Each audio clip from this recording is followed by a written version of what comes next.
Muy buenas tardes, bienvenidos y bienvenidas a esta actividad. En primer lugar, agradecer al rabino Nilton Bonder, quien ahora voy a presentar en un ratito más formalmente, la oportunidad de compartir con él este espacio desde Tzavta, Centro Comunitario y el periódico Nueva Sion. Agradecerle por su amabilidad, por el esfuerzo de tener una charla en español a esta altura del año y un día domingo. Agradecerles, por supuesto, a todos ustedes que permanentemente nos acompañan en las actividades que realizamos. Para nosotros es muy importante saber que del otro lado del Zoom ya conocemos a algunas personas y también a los que están conectados vía Facebook, ya conocen cómo es la dinámica. Comentarios y preguntas van a ser bienvenidas por el chat de Zoom y también de Facebook. Yo los voy a ir leyendo. Así que bueno, voy a pasar sin más introducción a presentar a nuestro invitado, en realidad un gran amigo de la casa. Hablamos recién informalmente antes de conectarnos todos con el rabino Nilton Bonder, y yo quizás encontré una palabra en ese momento que obviamente no es abarcativa de todo lo que es Nilton Bonder, pero es un rabino diferente, con la palabra diferente en el mejor sentido de la palabra, un rabino que tiene una gran trayectoria como rabino y como intelectual también, como hombre de cultura en el territorio brasilero, un hombre de referencia para el mundo judío y no judío, realmente con una comunidad muy fuerte, muy creativa, muy comprometida, muy renovadora, con gran compromiso, por supuesto, con temas judíos y también por el acontecer de lo que pasa en Brasil. Decíamos que por casualidad o no, muchas veces nosotros no tenemos acceso a la producción cultural que hay en Brasil, dentro de la comunidad judía, a veces por fuera también, pero realmente es muy interesante poder acercarnos a nuestro hermano país. Como a mí no me interesa el fútbol, después le voy a preguntar a Nilton si a él sí, podemos hacerlo, podemos acercarnos sin ningún problema.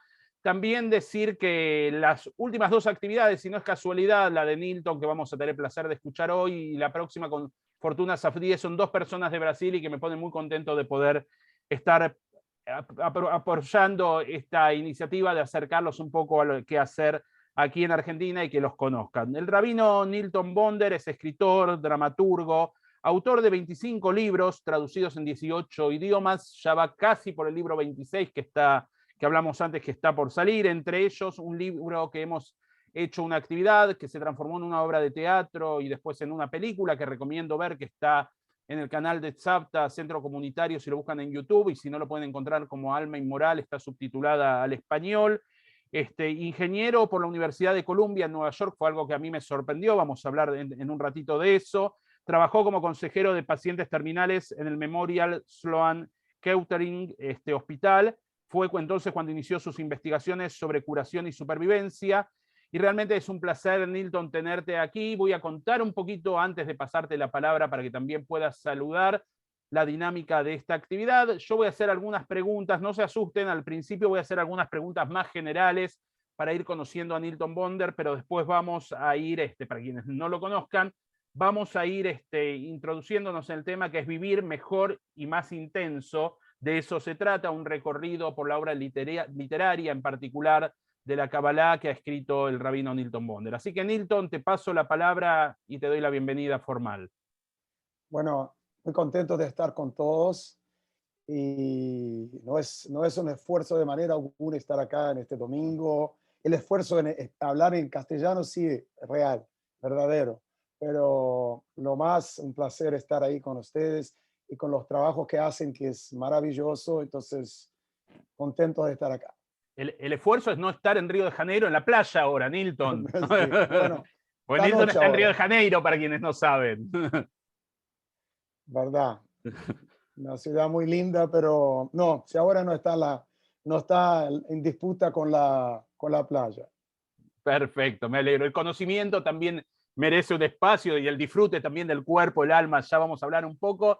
Nilton, la primera pregunta, un poco para conocerte, siempre yo digo que las madres judías dicen nunca hables con alguien que no lo conozcas, ¿no? Y para que esto sea más ameno y ser una familia, vamos a empezar a conocerte. ¿Cuándo y por qué decidiste ser rabino? Perdón, algo que quería decir antes, que hace poco Nilton Bonder recibió un premio por los derechos humanos y tiene un gran trabajo en lo que tiene que ver con ecología. Vamos a ir trabajando estos distintos temas, pero me parecía importante también, Nilton, felicitarte por ese premio que has recibido y reconocimiento, que tiene que ver con un gran trabajo que haces sobre el tema. Bueno, eh, como dijiste, yo empecé como mis estudios como ingeniero acá en Brasil, pero yo siempre tuve mucho interés en la historia y cultura judía y siempre he estado involucrado con por interés propio. Y cuando tenía como 18 años, fui invitado por una de las escuelas acá en Río de Janeiro, las escuelas judías, para enseñar historia judía. Era un proyecto que trataba de acercar los chicos un poco más cerca de la universidad y tener una narrativa que fuera más cerca de ellos. Y cuando empecé a hacer eso, me puse muy interesado en tratar de ayudar a hacer un puente entre una tradición tan linda y especial como es la tradición judía. Y yo creo que veía que había mucha dificultad de comunicar, de traer eso más cerca de los jóvenes. Entonces empecé a trabajar con eso, me interesé y tenía una proximidad muy grande con uno de los rabinos acá en Brasil, que era el responsable por la yeshiva. Existe una yeshiva en la ciudad de Petrópolis, que está en las montañas de Río de Janeiro. Un tipo muy especial, se llama Rav Binyamin, Israel Binyamin su nombre. Creo que aún vive en Israel, se volvió a vivir en Israel. Era un rabino de Lubavitch, de la tradición del grupo Lubavitch, y ellos en los años 50 han creado esa yeshiva. Yo tenía mucha proximidad con él, éramos amigos muy buenos, y entonces con eso empecé a me aproximar del judaísmo con un interés quizá de enseñar, de hacer esta aproximación entre la tradición y las personas, los jóvenes. Y me fue una decisión un poco difícil, no solo salir del mundo más racional de la ingeniería y irme a estudiar en Estados Unidos, el rabinato, y también la decisión se iba para el camino más liberal o un camino más de la ortodoxia. Y al final, por tratar de tener este interés de hacerlo como una aproximación de las personas, eh, tomé la decisión de seguir un camino más eh, por, por el movimiento conservador en Estados Unidos, para tener más proximidad con las personas, y así empezó esta, esta caminada. Uh, y yo tenía que, porque así es en el Jewish Theological Seminary, que es donde he estudiado, donde he sido ordenado rabino, necesitas tener una otra profesión, no puedes ser solamente rabino, porque es como en el pasado así era, los rabís no tenían no eran rabís profesionales, sino que tenían cada uno una profesión y eran como maestros. Y entonces tuve que terminar mi ingeniería, que ya estaba por el tercer año, y entonces me puse, fui acepto en Colombia y he terminado allá para tener esta otra formación profesional. Claro, eso te da una mirada más universal el título universitario, ¿no? Y una de las preguntas, voy a saltear una, después voy a volver, es que si lo haces, si alguna vez vinculás la ingeniería a tu práctica rabínica, digamos, siempre en el judaísmo hay esto, alti krevanaich, el abonaich, no los llames hijos, llamalos constructores, no podemos ahí tirar una punta, pero aplicaste alguna vez, porque justamente hablas de una carrera que es muy racional, muy matemática, lógica y cálculo, ¿no? Sí, es curioso que menciones esta citación, porque yo tengo dos ordenaciones rabínicas, una del movimiento conservador que viene del Jewish Theological Seminary, que es afiliado con el Seminario Rabínico de Argentina. Y tengo una otra ordenación rabínica que es del movimiento en Estados Unidos, se llama Renewal, del rabino Zalman Schachter, Zichrono Shalom, que estuvo acá en Brasil muchas veces y yo tenía mucho contacto con él y tuve una ordenación rabínica de él. Entonces él hacía un juego, decía que mi nombre es Bonder y él decía, no, me dio el diploma de rabino por el movimiento Renewal, puse rabino Boné Ador. Un juego de palabras con el Bonder y Bonet, que es un constructor de la generación, y siempre lo miré así, como un trabajo sí, de mucha integración.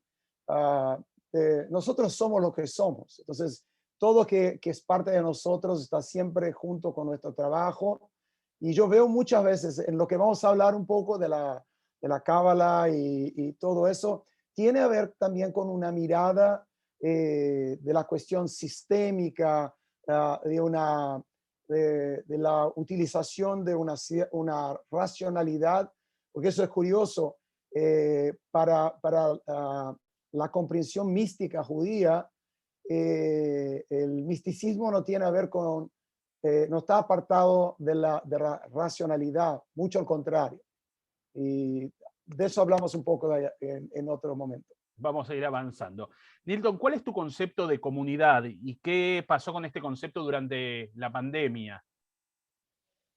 La comunidad es el vínculo, que es lo que hace la comunidad, es la construcción que empezamos en nuestra tradición, es la creadora de este concepto.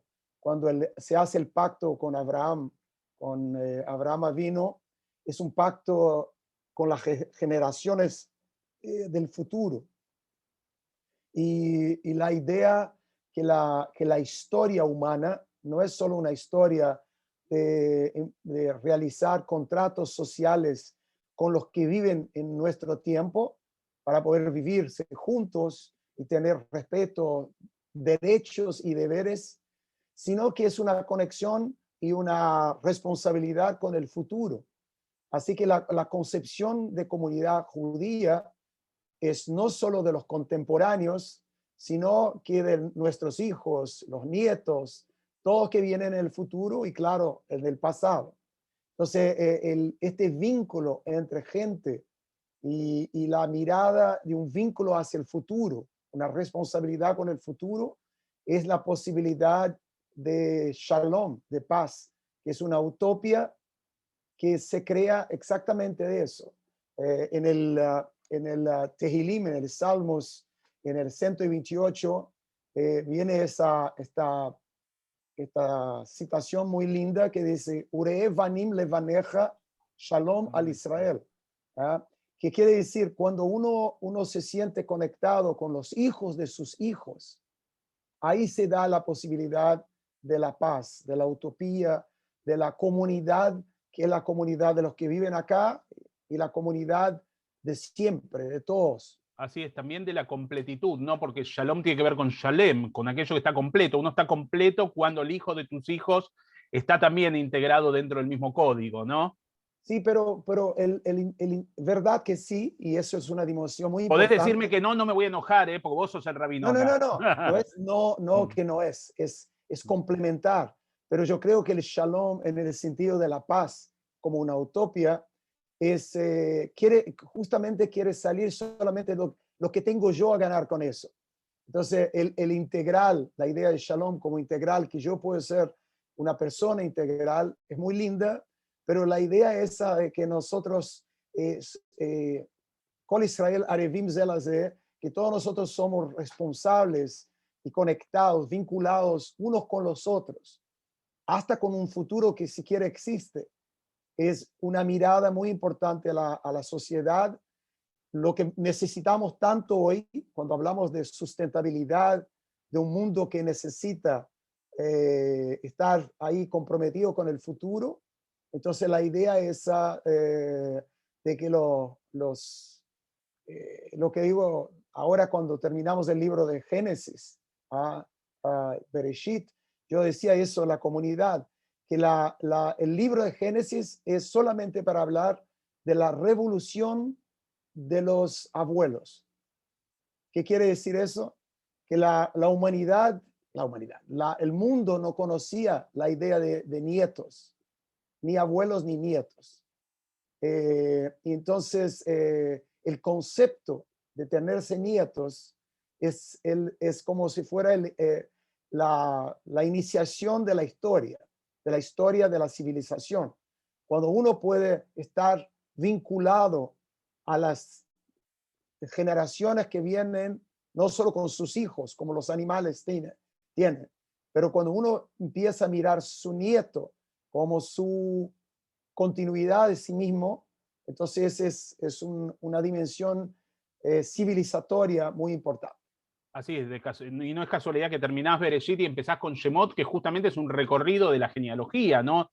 De quién es hijo de quién y los nombres y demás. Sí, pero cambiamos de un libro a otro, cambiamos mucho el interés. Sí. Así que salimos del mundo de los patriarcas y matriarcas, que es una relación de vínculo familiar, y ahí el grande revolución o conquista son los nietos, la invención de los nietos. Y ahora empezamos en un carácter más comunitario, no familiar, comunitario. La utopía que va a proponer este libro, el segundo libro de la Torá, que es una utopía ahora no por la cuestión de ética, por eso no tenemos más patriarcas, por cuestiones de vínculo familiar, por eso no tenemos más patriarcas y matriarcas, tenemos un profesor, Moshe Rabbeinu, el Moshe que es nuestro maestro. Y entonces ahora empieza una nueva etapa, que es una etapa con otras simbologías, y entonces cambiamos un poco, pero estamos siempre hablando de la Torá, que está intentando traer las dimensiones que son las dimensiones más, los potenciales más divinos que existen en el ser humano a su realización. En este recorrido que estamos haciendo, en realidad estamos entrando en varios aspectos de tu vida, de tu ideología, de tu forma de ver y pensar. Trabajaste 3 años como consejero de pacientes terminales en un hospital. ¿Qué pudiste aprender y qué pudiste enseñar? Bueno, se puede aprender mucho. Enseñar, no sé. En este medio se aprende mucho sobre la vida. Se puede estar junto. Es la manera más espiritual que uno tiene de acercarse, y eso la tradición judía lo tiene muy claro. Bikur Jolim, la visitación a una persona enferma, no es solamente un acto social de uno acercarse a sus amigos, estar ahí presente, qué sé yo. Eso tiene una importancia muy grande, la cuestión de cómo tratar el ser humano, porque el ser humano vive, la enfermedad es física, pero el ser humano tiene otras dimensiones de la enfermedad que son emocionales, los sufrimientos, tiene dimensiones como puede ser, intelectuales, que son las cuestiones de la solitud, estar solo en un momento como ese, y, y la cuestión espiritual, que no perder la esperanza, no desesperarse. Entonces, todos estos aspectos están ahí en la cuestión de la cura. Yo tengo un trabajo que hice ahora con una compañía de baile acá de Brasil, con una coreógrafa, Débora Coker, y tenemos un trabajo muy lindo que está ahora en Brasil, y creo que el año que viene va a Europa y Estados Unidos, que se llama Cura, que es una coreografía muy linda. Ella tiene un nieto que tiene una enfermedad muy rara, y es una reflexión sobre la cura de lo que no tiene cura. De hecho, tu obra, vuelvo improvisando alguna pregunta, en Alma Inmoral, también está el tema del baile en la película. Digamos, lo tuyo también pasa por el cuerpo, no solo por el pensamiento.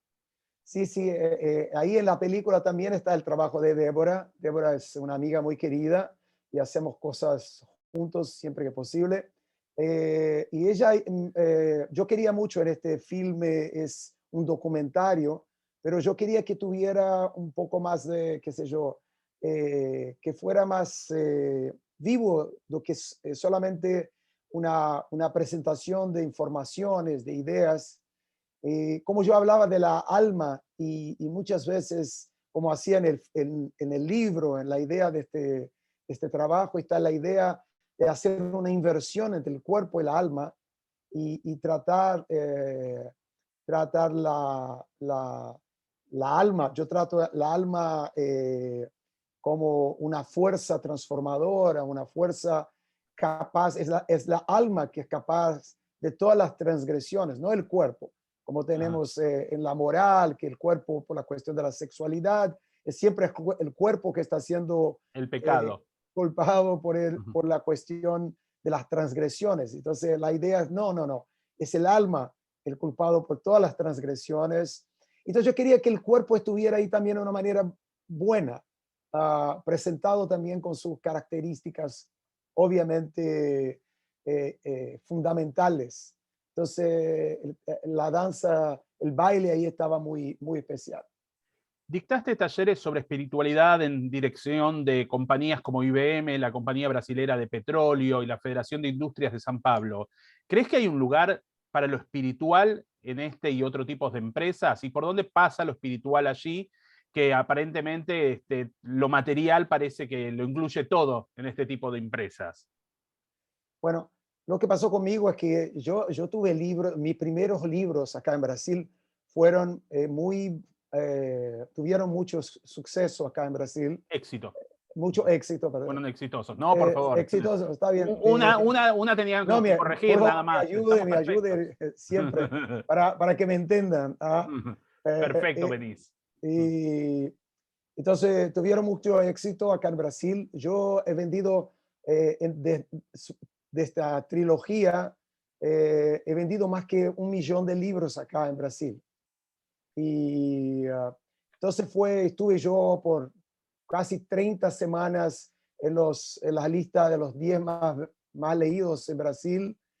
Y de ahí hubo un interés muy grande, me torné muy conocido eh, eh, en, el, en Brasil. Uno de los libros se llamaba La Cabala del Dinero, Correcto. y por ahí muchas empresas empezaron a mirar, trataba en este libro de hablar del dinero de una manera más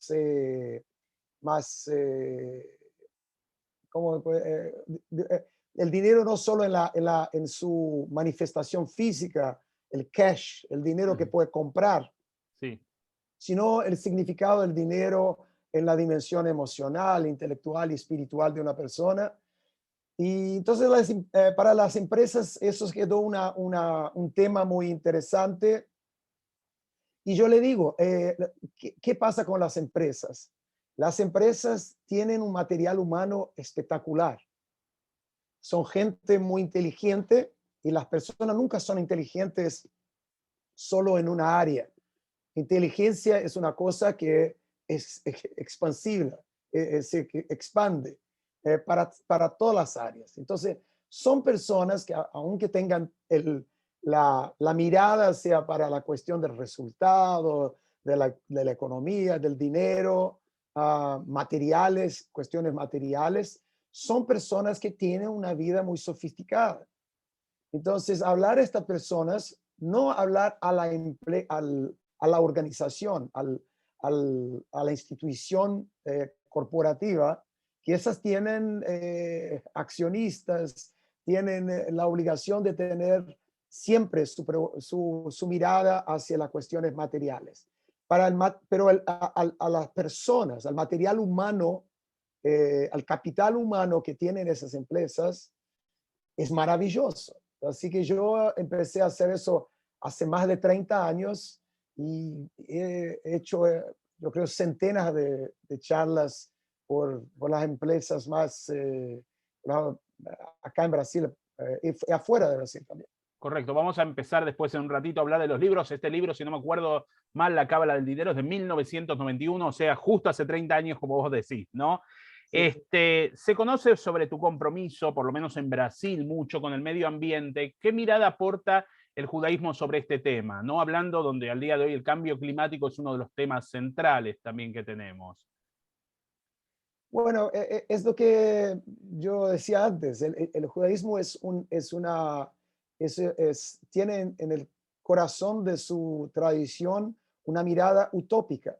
¿Qué quiere decir eso? La idea de que nosotros estamos construyendo juntamente con el Creador, con Hashem, estamos construyendo el futuro y somos responsabilizados por cuidar de este mundo.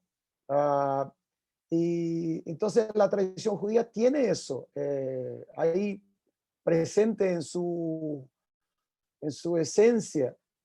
Eh, eh, no tenían una necesidad planetaria para tener una mirada planetaria de la cuestión ecológica, que es una cosa muy nueva de los últimos 100, 150 años.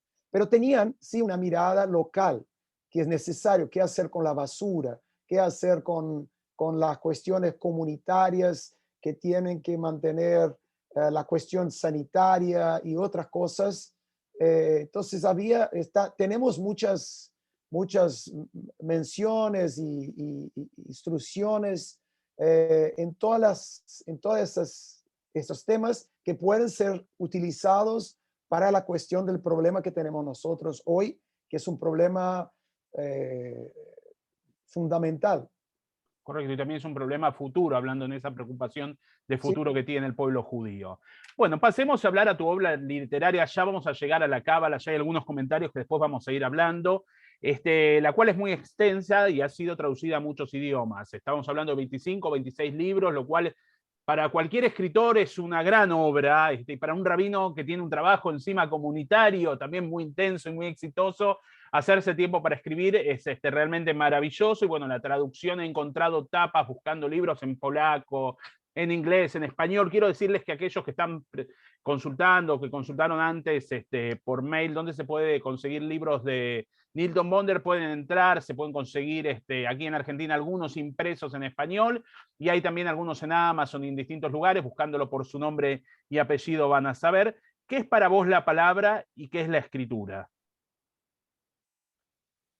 eh,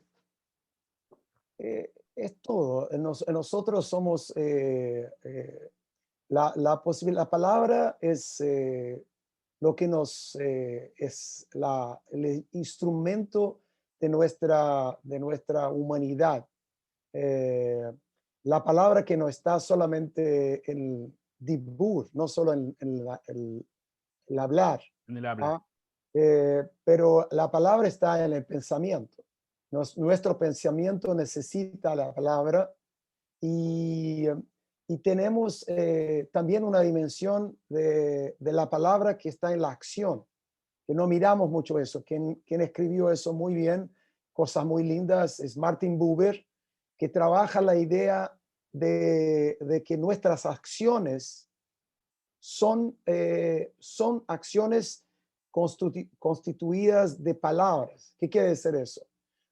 Las acciones de otras especies en este mundo son solamente relaciones entre lo que hacen estas especies, pero nosotros no.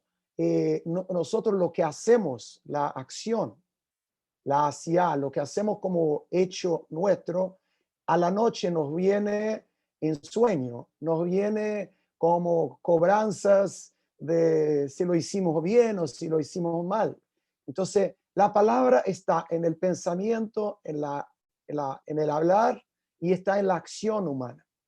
Entonces, nosotros vivimos en el territorio. Cuando salimos ahí del Gan Eden, que era la naturaleza, y fuimos exilados, ¿para dónde fuimos nosotros? qué otra parte existía. Si había un territorio que Dios había creado para la creación, cómo es salir del Gan Eden, del Paraíso. paradiso. Salir del paraíso es habitar en la palabra, es habitar en este mundo donde está la capacidad de elegir, de libre arbitrio, se dice, Libre albedrío. albedrío. Eso todo es el territorio de la palabra.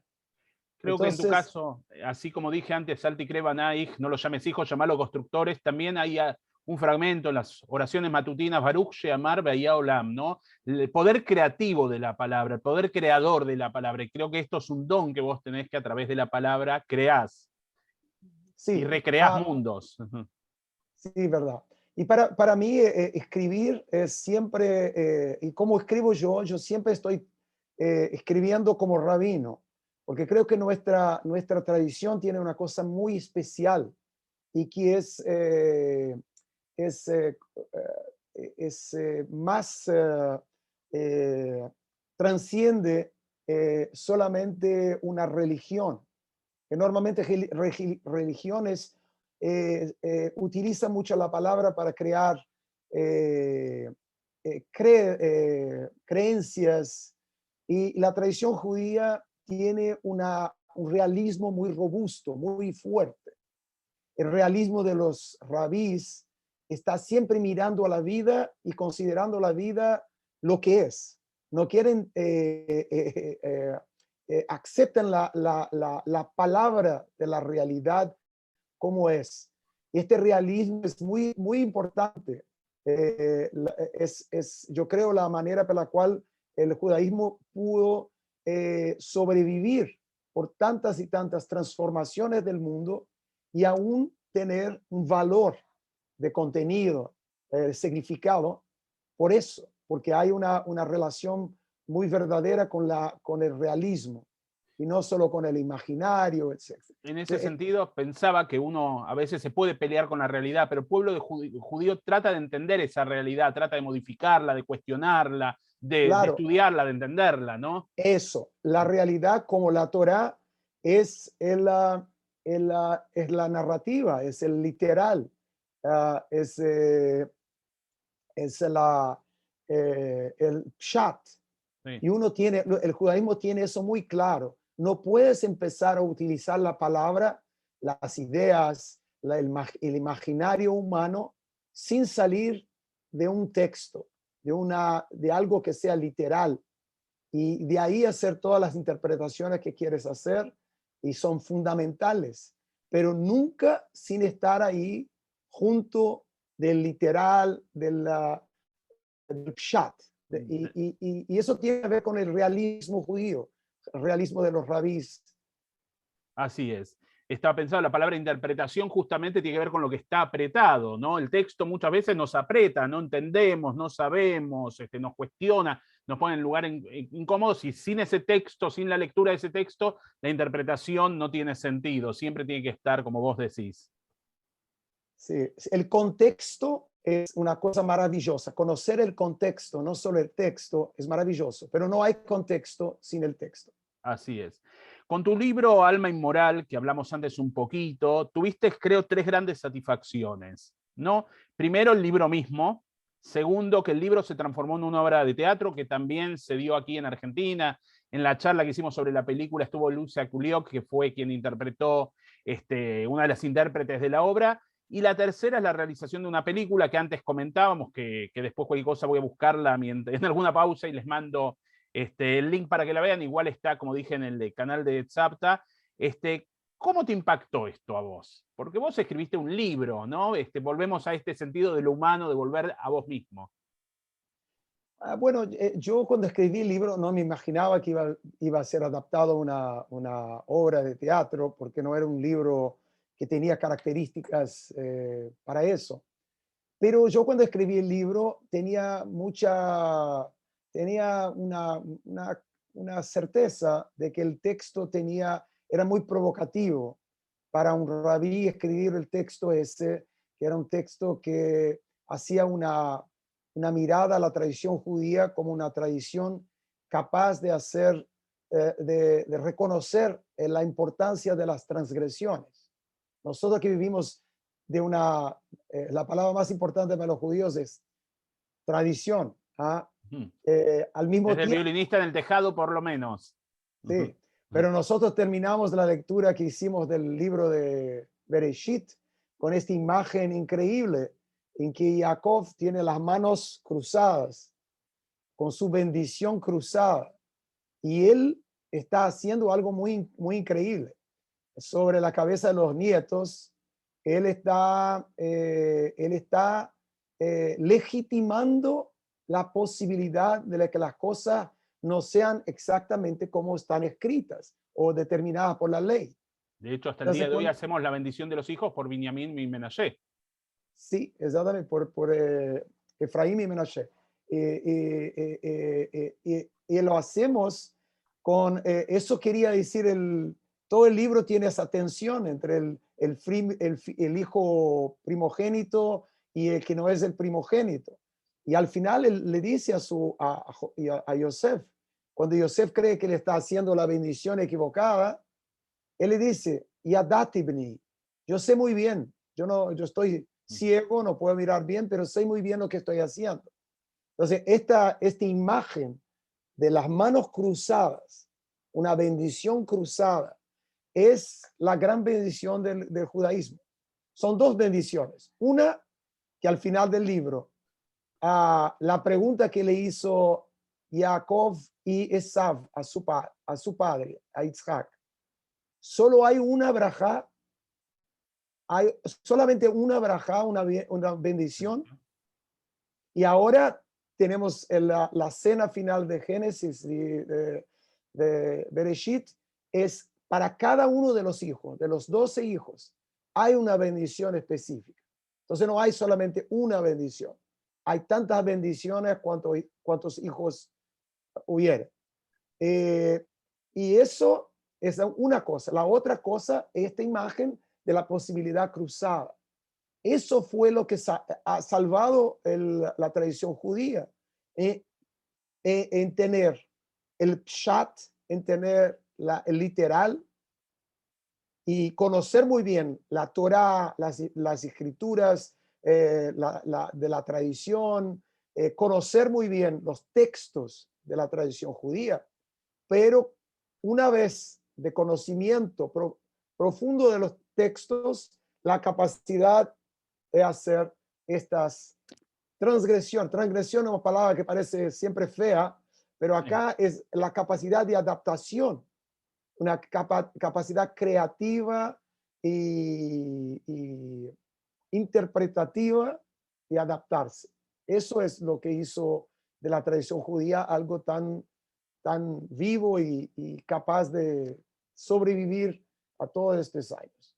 Ya que estamos antes de empezar con el título de la charla, mencionaste el chat y mencionaste varias formas de interpretación. Quizás me gustaría que cuentes un poco cuáles son, porque ahora vamos a entrar en algunas partes, seguramente cuando empecemos a hablar de la Kabbalah, el tema del Pardés, ¿no? De las formas de interpretación judía para que ir un poco entrando en tema.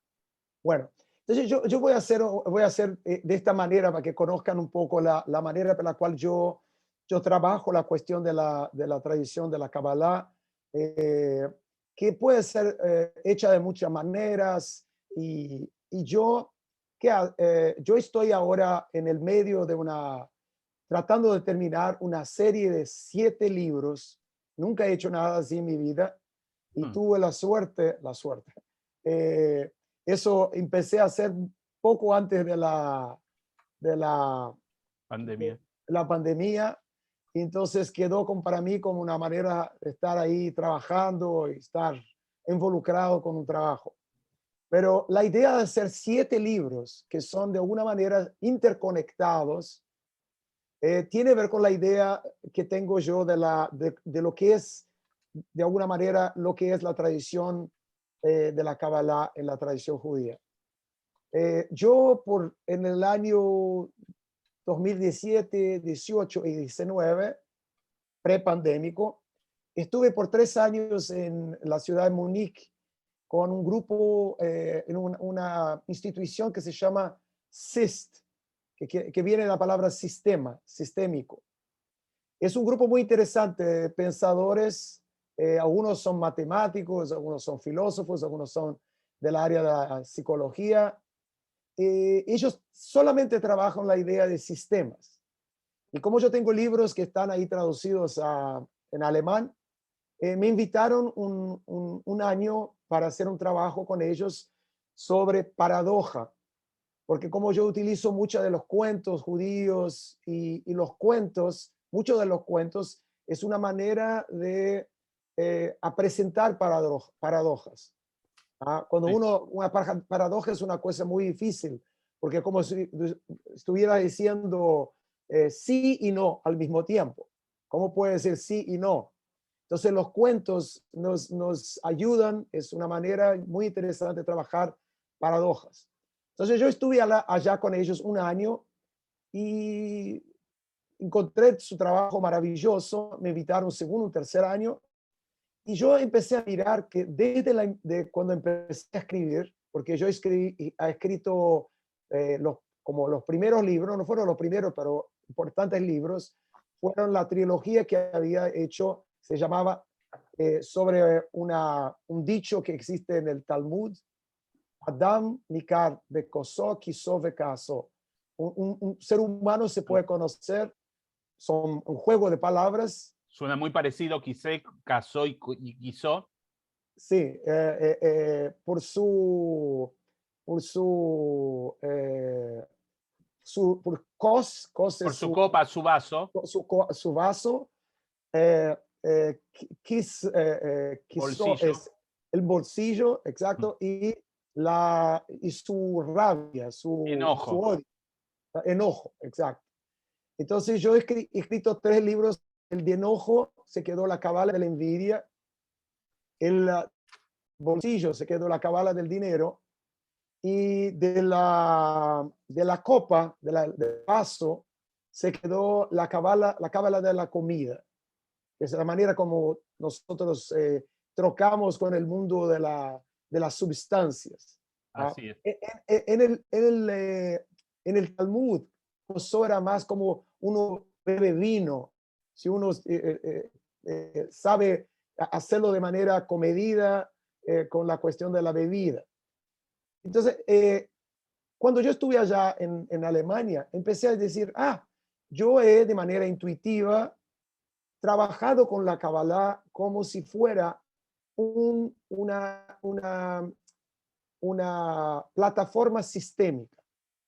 Y así es, cuando uno mira lo que es lo que conocemos como la Sefirot, el árbol de la vida, es una presentación como una plataforma sistémica entre 7 o 10, o existen varias construcciones, pero son atributos o características que se interconectan sistémicamente y ellas sirven como una plataforma para mirar el mundo.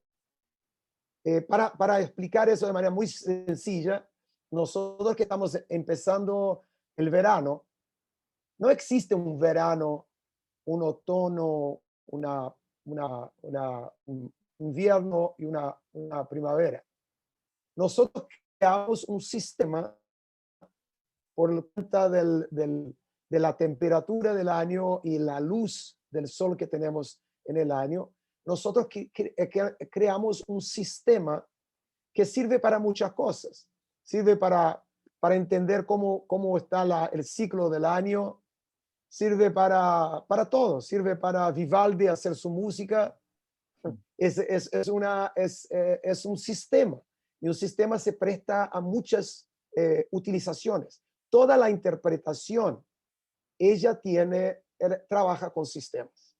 Entonces, volviendo a la pregunta que me hiciste, la tradición judía habla de eso la manera más sencilla que habla es la idea del pardés, que aparece en un cuento, una Agadá que existe en el Talmud, que habla de cuatro rabís, 4 maestros sabios que adentraron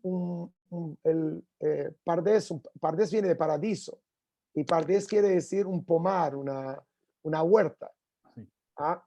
Y es la palabra Pardes es hecha de 4 letras. El Pei de Pshat, el literal, el Resh, que viene de Remes, que quiere decir el vínculo, como Metáfora. una metáfora, pero Remes quiere decir, ¿sabe? Un señal, como Sí. eso tiene un indicio, hay un indicio, ¿sí? ¿Ese es indicio? Sí, sí, sí. ¿Ah? Un indicio de que algo hay acá, por así decirlo. El Dalet viene de Drash, ahí sí, una interpretación metafórica en el sentido simbólico, y el Samech viene de Sod, que quiere decir secreto. Entonces, esta construcción es la construcción que yo ya utilizaba cuando hacía una mirada a todas las temáticas, el dinero, la comida, la envidia. Para mí, yo empezaba haciendo eso. ¿O qué es el dinero en Pshat? ¿Qué es el dinero literal?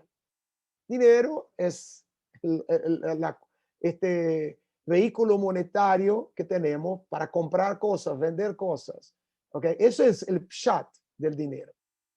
Pero hay una dimensión en que el dinero tiene a ver con emociones, la seguridad.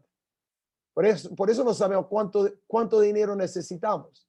Del punto de vista físico, del pshat, el dinero es para comer, vestirse, comprar su casa, qué sé yo, cosas que son fundamentales a un ser humano. Pero nosotros tenemos el dinero en una relación emocional también. ¿Ah? En esta dimensión emocional está el dinero como mis inseguranzas, mis cuestiones más emocionales con el dinero. El dinero también tiene a ver con la cuestión intelectual. Hay una dimensión intelectual, un drash del dinero, porque el dinero es un receptáculo para una riqueza. Y un ser humano, nosotros como judíos, somos judíos, ¿qué es lo que hicimos nosotros? Nosotros siempre hemos ponido el dinero no solo en cash, tiene que tener un poco de cash, tiene que tener un dinero de seguridad, un dinero que te pone rico en la dimensión emocional. Pero hay un dinero que se puede almacenar en otros, lo que la tradición judía le llama una segulá, un tesoro. Por ejemplo, los judíos que tuvieron que salir de Europa sin un $1, tuvieron que salir solamente con su ropa. Ellos llegaron en Brasil, Argentina u otras partes de Estados Unidos, y su dinero estaba en parte invertido en su intelecto. Entonces uno llega sin ninguna plata, sin ningún pshat del dinero, sin ningún cash, pero hay un dinero que es un tesoro que está almacenado en la dimensión intelectual. Y empiezan a transformar este dinero intelectual en dinero físico, pshat. Y así por ahí voy. Y hay un dinero que es un dinero espiritual, que es el dinero en la cual impactas a tu mundo. Tiene a ver con la tzedakah, con cómo una persona se percibe la vida, no solamente como una isla, sino que vinculado a las otras personas, a la idea esta que hablamos, vinculado también al futuro, la utopía del futuro y así por adelante. Maravilloso. Ya vamos entrando en la Kabbalah y la primera pregunta que tenía en realidad antes de Pardes, que surgió por lo que fuimos hablando, es que dice, ¿qué es la Kabbalah y qué encontraste en ella que no obtuviste en otras fuentes judías? El sistémico de la Kabbalah es increíble.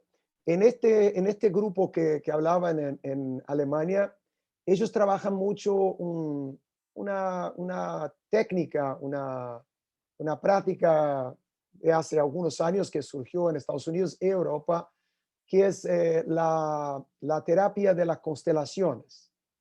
Sí. La terapia de las constelaciones, no se conocen, trata de construir una plataforma.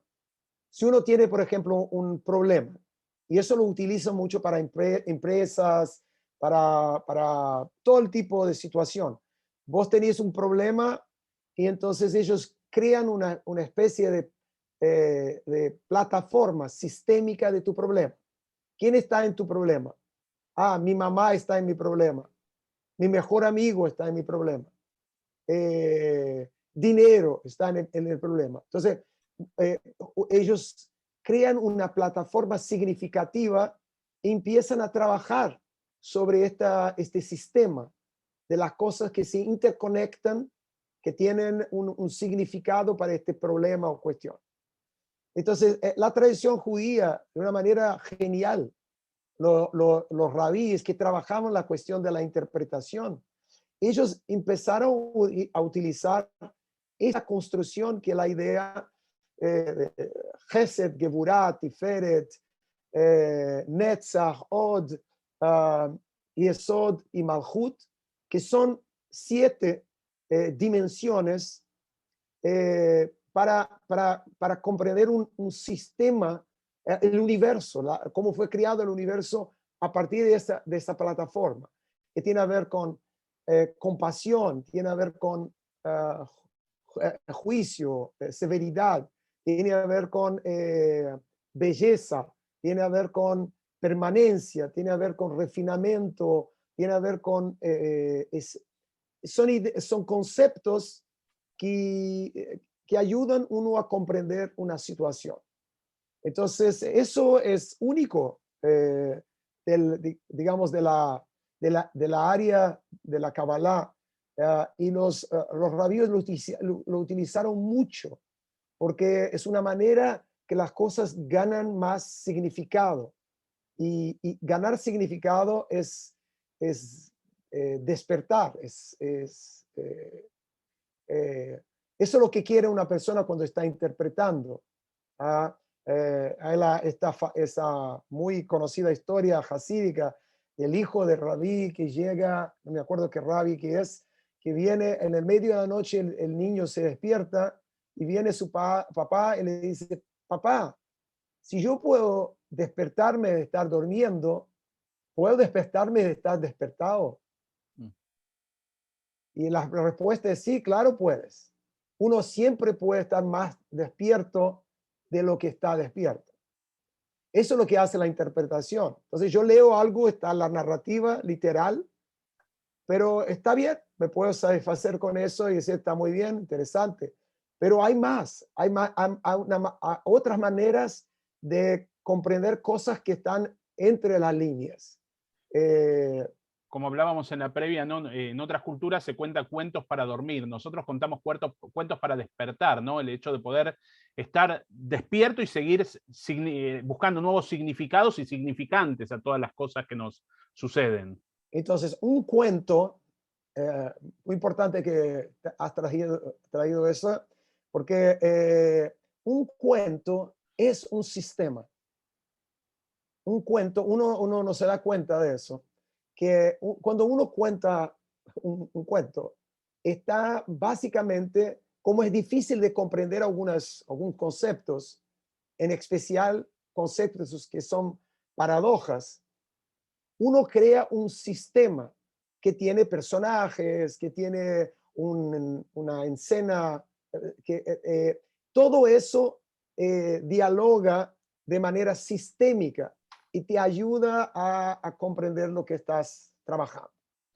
Escribiste un compendio muy amplio sobre distintos temas enfocados desde la Cábala, algunos hablaste, y su aplicación sobre todo en la vida cotidiana, que me parece que eso también es lo interesante, ¿no? Que vos buscás transformar a través de estos libros, a través de la enseñanza, a las personas para que lo puedan aplicar en su vida y su vida tengan otros significados, ¿no? Y ganen riqueza. Me gustaría hacer un recorrido por esta obra mencionándote algunos títulos, que nos cuentes un poco la mirada de lo medular de los planteos de estos libros. Obviamente no hay como leer los libros, ¿no? Lamentablemente algunos no están en español, entonces por lo menos tener una aproximación y que aquellos que están escuchando y quieran profundizar más lo puedan hacer, ¿no? Bueno, los tres que mencionaste al principio, la cábala del dinero, la cábala de la envidia, que me lo anoté en portugués porque no sabía si sabías la palabra en español, me sorprendiste para bien, invecha. ¿No? Y la cábala de la comida. Que cuentes un poquito, tú hiciste una apertura un poquito sobre el tema de la dimensión de cómo nos manejamos con estos tres temas y la cábala. En estos libros yo los hice por la cuestión esa de cómo eran libros que yo quería sobre autoconocimiento. Cuando el Talmud dice una persona se puede conocer a sí misma por su bolsillo, por su taza, por su vaso y por su enojo, había el texto es del Talmud. Entonces yo hago una interpretación en un texto que dice una persona se puede conocer a sí misma por estos tres aspectos. Entonces hice los tres libros. En este momento estoy haciendo esta serie, que son 7 libros. Si puedo compartir, a ver si me sale acá. Vamos. Vámonos, si se sale, va bien. Sí, sí, mirar? sí, muy bien, se ve perfecto, lo ven Muy perfecto bien. ahí. Entonces, estoy escribiendo 7 libros. Salieron 4, el quinto está saliendo ahora y el sexto está en la construcción. Acá tengo lo que es la Sefirot, las Sefirot más, que llamamos inferiores. Hay otras palabras no tan jerárquicas como esa, pero vamos a utilizar. Eso es como si fuera una plataforma, ¿ok? La traducción son temáticas que hago yo. Gesed, que quiere decir compasión, es el libro sobre el afecto. Acá está en portugués. Afecto, y el afecto para mí tiene que ver con la compasión, con la cuestión de Gesed. Cuando tratamos de la cuestión de la severidad, estamos trabajando con el riesgo, ¿ok? Que es lo que está acá a la izquierda. Y el riesgo tiene que ver con esa cuestión de la severidad, todo lo que tiene que ver con riesgo. Si pones tu plata en alguna cosa y va mal o va bien, es así, severo, muy severo. No hay como, quiero cambiar, no hay cambiar. Así es el riesgo. En Tiferet, que sería... hay muchas traducciones para Tiferet. La Tiferet es belleza, es Esplendor. esplendor. Está la alegría. ¿Ok? En lo que sería Netzach, que quiere decir victoria o permanencia, la Netzach, para siempre, algo que permanece, está la cuestión de la cura, de curarse a sí mismo, que es un proceso que nosotros no nos damos cuenta, pero es la rutina de la vida es curarse, sea por la nutrición, sea por montones de pequeños ajustes que tenemos que hacer para estar bien, de temperatura, de todas las cuestiones con las bacterias, con los virus, y con todo lo que tiene que ver con mantenerse vivo. En Hod está la cuestión, Hod quiere decir, algunas personas lo tratan como refinamiento. Hod tiene que ver con ¿cómo dice? Ecos, ¿hay eco? Sí, sí, Ecos, sí. Hod tiene eco, una cosa que reverbera. Entonces yo estoy tratando con el tema del ritmo.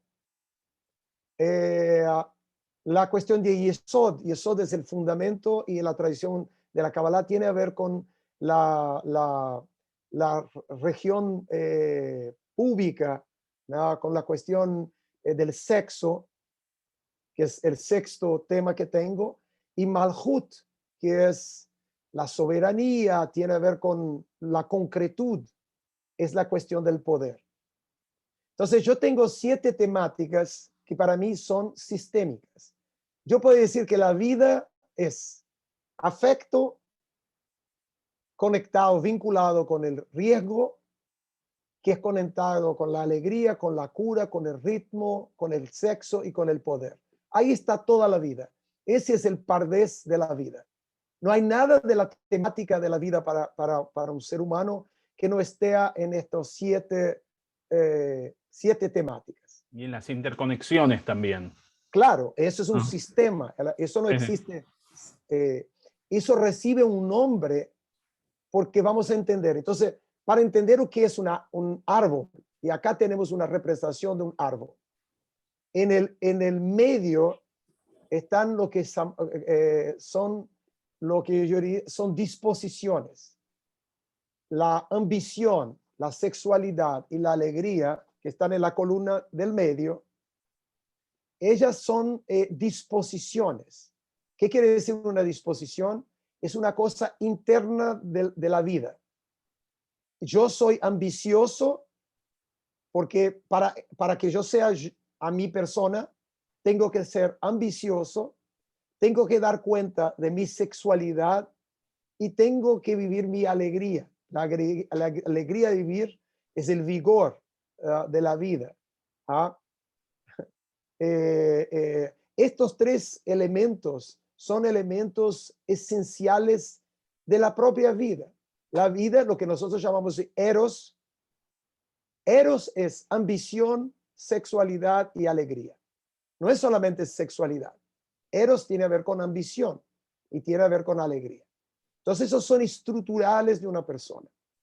En las dos columnas de la derecha y de la izquierda están aspectos relacionales. Acá no es más una disposición interna, sino relaciones con el mundo. Por el lado derecho son las relaciones donde el principal, el protagonista, es el ser humano, es la persona.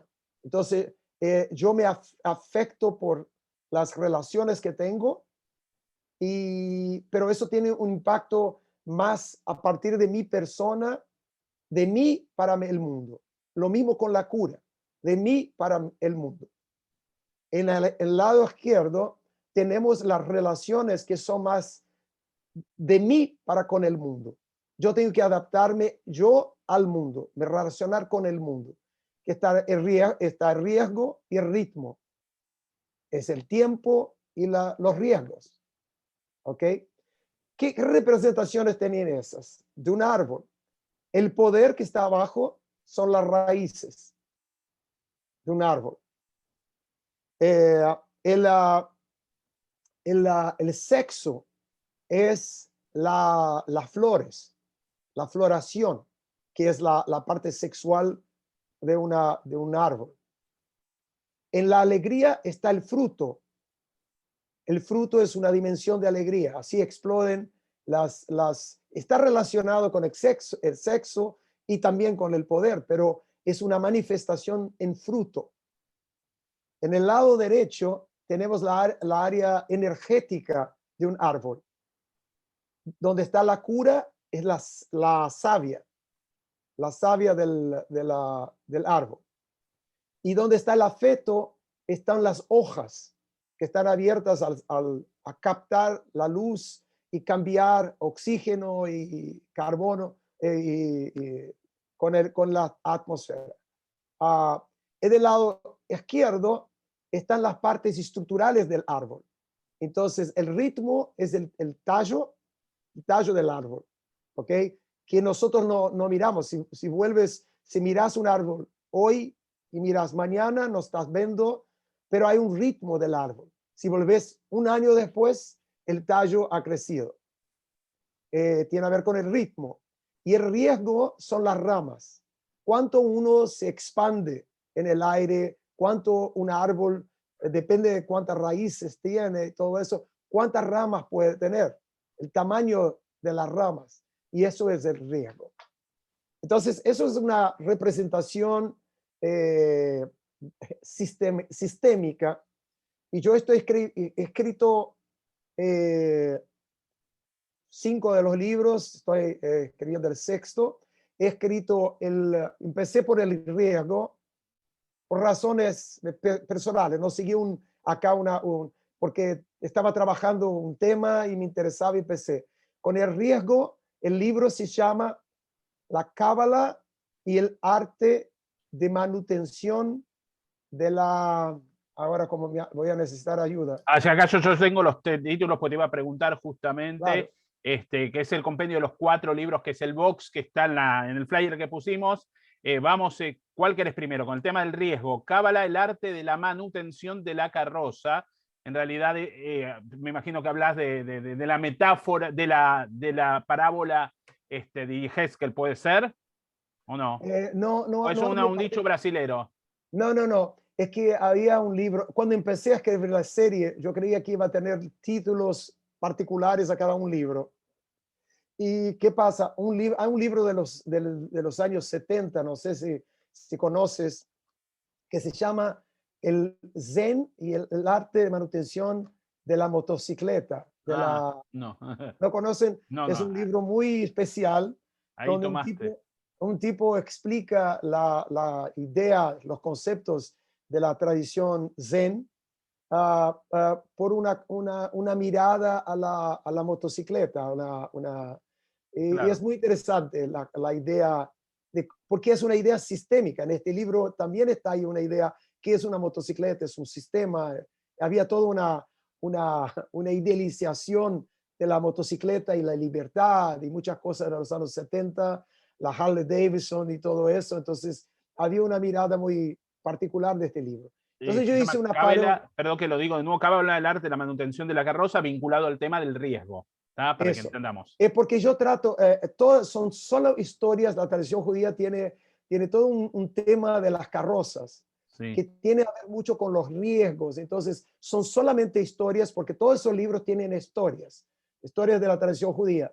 En este libro son historias únicamente de carrozas y que tienen que ver con el riesgo. Pero perfecto. lo más importante para mí en esta serie es que para cada una de estas temáticas hay un adjetivo, una, una formulación de lo que es más importante para el riesgo. ¿Qué es la cuestión del riesgo? Es la gestión, es la manutención. Esa palabra es muy importante para trabajar el tema del riesgo. Entonces, los otros libros, si puedes mencionar. Sí, cómo no. ¿Querés que empezamos? Bueno, vamos por el orden que yo tengo. Cábala es el arte de la preservación de la alegría. Ok, cuando hablamos de alegría, la cuestión de la alegría, el tema de alegría es cómo preservar la alegría. Alegría no es algo, no tiene nada que ver con felicidad.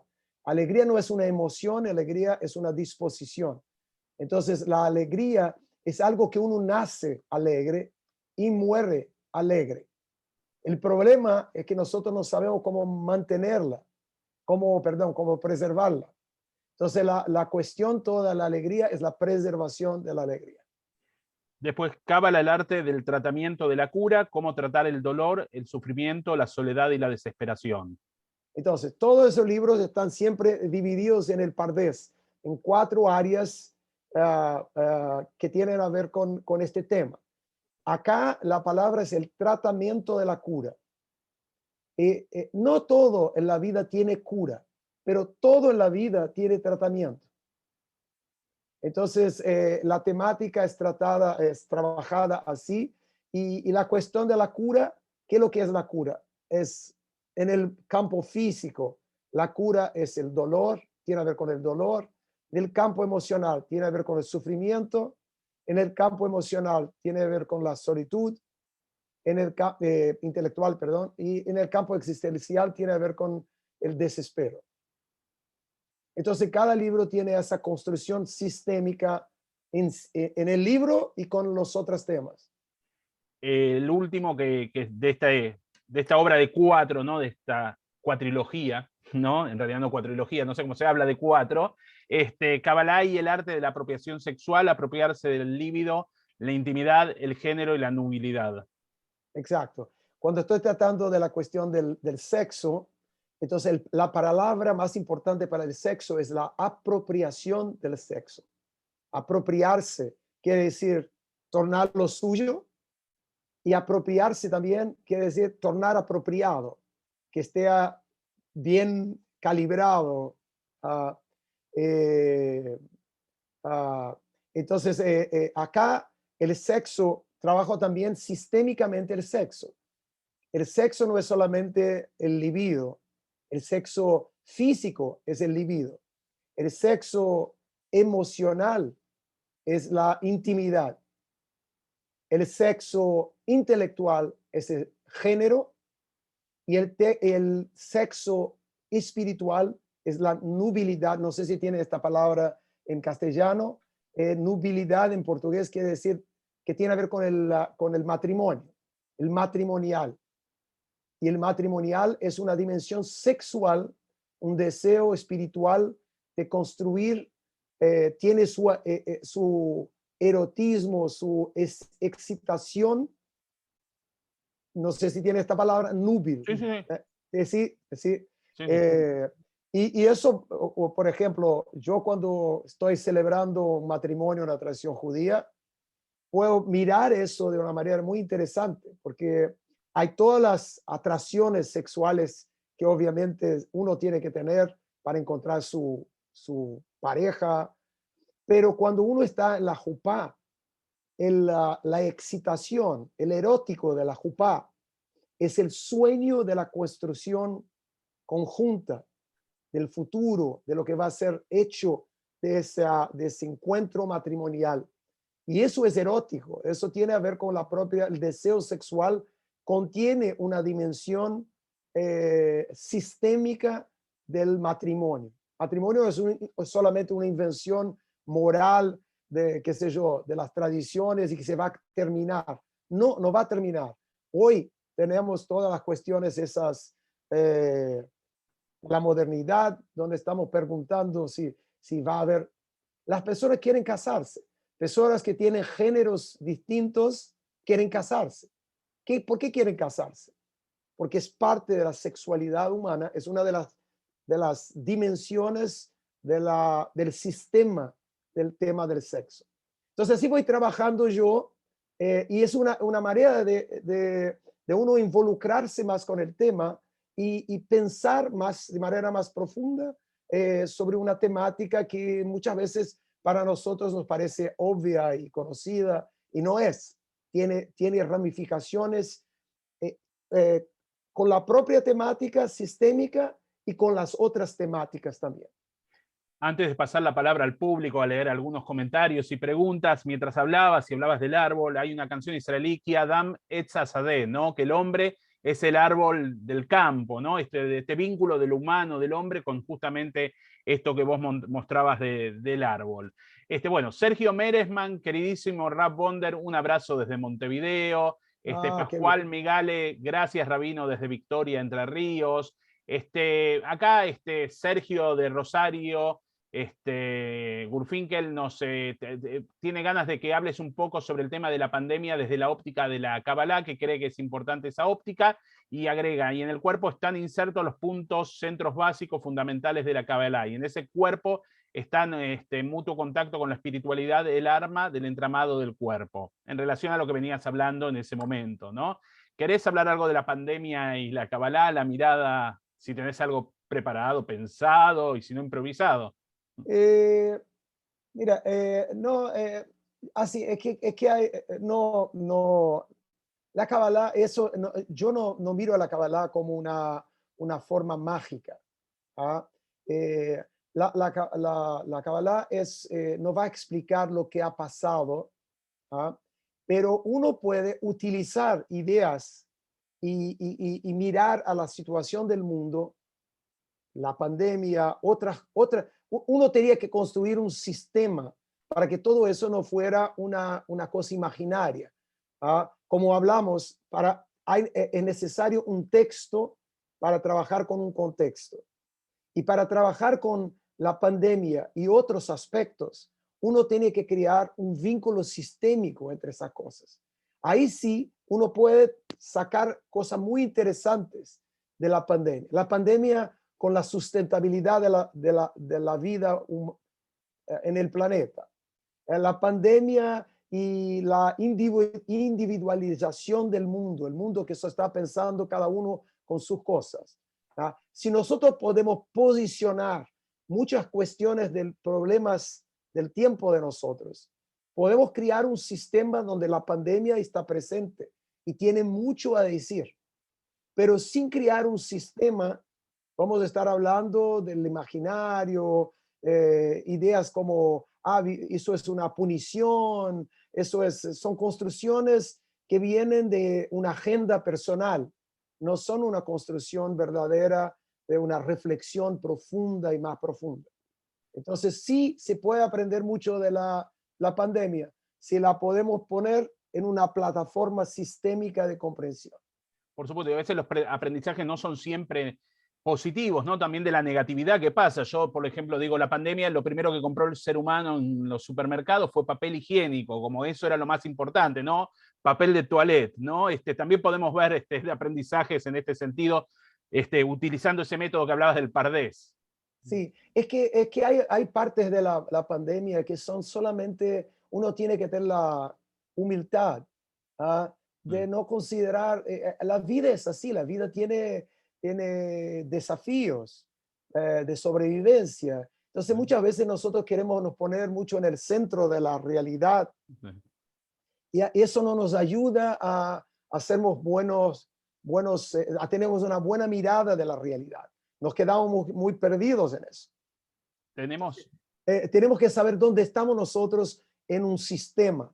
Si no, todo empieza a quedarse una narrativa personal, una mirada personal, y puede ser curioso, interesante, pero no tiene nada que ver con la realidad.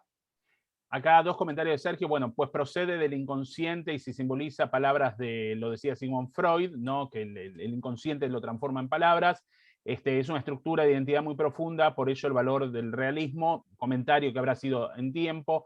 Pascual Migale dice: me encantó eso del vigoroso realismo judío y con ello ayudó al pueblo judío, y con eso ayudó al pueblo judío a sobrevivir y mantener un gran valor para toda la humanidad. Ahí pasé yo el link de la película, que lo pueden copiar y pegar antes de cerrar el chat. Ángel Kosfitzer, perdón si no pronuncié bien, en las relaciones no tenemos que alejarnos de la idea de árbol y pensar más en una hiedra donde se cruzan los elementos y se nutren mutuamente, pregunta. Sí, sí, es una buena mirada, pero el árbol es muy interesante porque el árbol por eso la citación es que el ser humano se parece al árbol, porque el árbol es un sistema. Nosotros miramos un árbol y no nos damos cuenta que el árbol es un sistema. Varias funciones, cada una de ellas están articuladas de manera muy especial para la posibilidad del potencial de un árbol. Entonces, cada uno de esos aspectos, raíces, el tallo, la rama, la hoja, la savia, el fruto, la flor, todo eso tiene a ver con un sistema. Nosotros estamos mirando un sistema como si estuviésemos teniendo la mirada de entender las varias partes de un sistema. Irene Litvan dice: muchísimas gracias por la profunda elaboración de lo que es judaísmo y la Kabbalah. Alberto Mijalovsky, sí, no solo las personas de distintos sexos quieren casarse, las de mismo sexo también, por supuesto, ¿no? Eso. No está excluyendo esto, ¿no? Manuel Culfas dice: ¿podríamos traducir en vez de apropiación por adecuación, vinculado a lo que hablaba seguramente sobre el tema de la sexualidad de la apropiación? Yo no quiero extenderme mucho para explicar eso, pero no, tiene mucho a ver con por qué unas personas tienen tanta necesidad de la cuestión del género. Porque una persona que no encuentra su género, en el libro yo trabajo género, el género es donde necesitas un otro. Es curioso, en la libido no necesitas otro, la libido es tuya, personal. Donde hay el otro es en la intimidad. Es posible tener intimidad si hay un otro, Y la cuestión del género, que es intelectual, ¿quién es tu pareja? La nubilidad del matrimonio también no es sobre dos, es sobre uno. El matrimonio, por eso se necesita un contrato, porque el matrimonio es de uno, no es de dos. Son dos unos que hacen un matrimonio.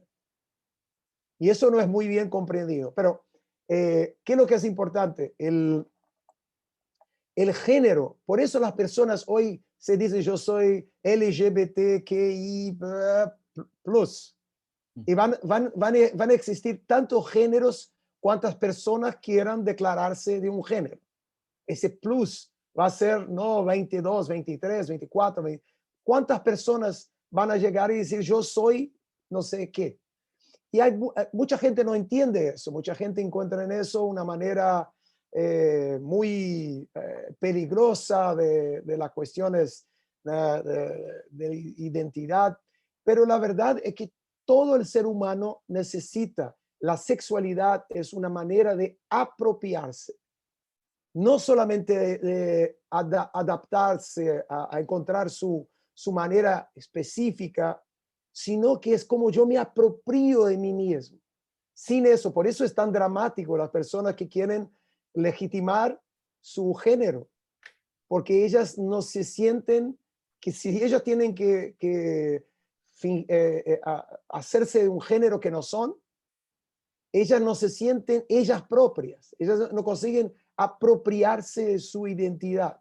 Así que tiene los dos sentidos, este de adaptarse y también apropiación, sí, cómo yo tengo propiedad de mí mismo.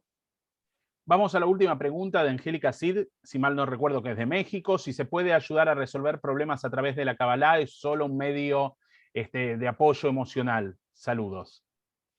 No, se puede encontrar muchas salidas. Tiene que entender qué es la Kabbalah.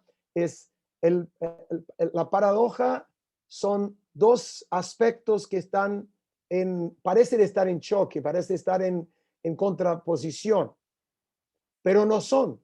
Son dos cosas que se alimentan, se nutren, como la hidra que decía el amigo antes. Son cosas, la paradoja que es que lo que parece el opuesto está ayudando a construir algún sentido, algún concepto. Entonces, los dos aspectos son fundamentales.